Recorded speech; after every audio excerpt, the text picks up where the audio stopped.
C'est le dernier stage avant la compétition pour les 10 sélectionnés de l'équipe de France d'apnée.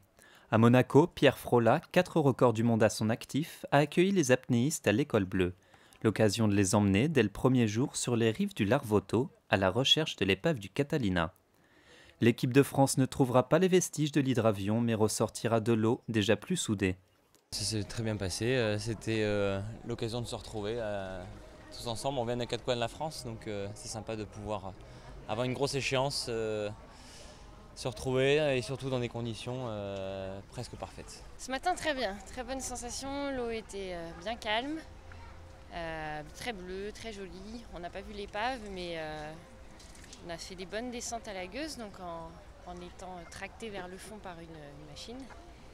Et les sensations sont bien revenues, pas beaucoup d'efforts, beaucoup de plaisir, c'était top.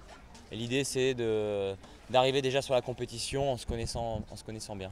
Une mission de cohésion avec Pierre Frolat, un modèle pour les futures générations d'apnéistes. Il est très fédérateur au niveau d'un groupe, donc c'est lui qui va un petit peu donner un peu le ton, on va dire, d'une séance ou d'une activité qu'on va pouvoir faire avec lui. Donc c'est ça qui est très intéressant avec Pierre.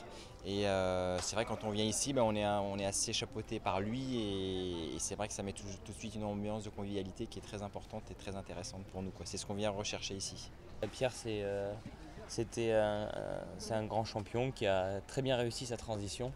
Et ce qui fait passer en tout cas comme message avec l'École Bleue et surtout tout le travail qu'il fait auprès des enfants, c'est merveilleux parce que c'est eux qui prendront la relève. Donc le message qu'il peut faire passer, aussi bien en termes au niveau de la protection de l'environnement, de l'écologie, etc. Et puis la formation des enfants pour être bien dans l'eau, je pense que c'est un excellent message. C'est un champion mais qui se prend pas la tête en fait, qui est assez cool, c'est un clown un peu, donc c'est vrai que c'est assez sympathique de plonger avec lui. Une équipe à encourager du 8 au 16 septembre à Nice et Villefranche-sur-Mer pour les championnats du monde d'apnée en équipe.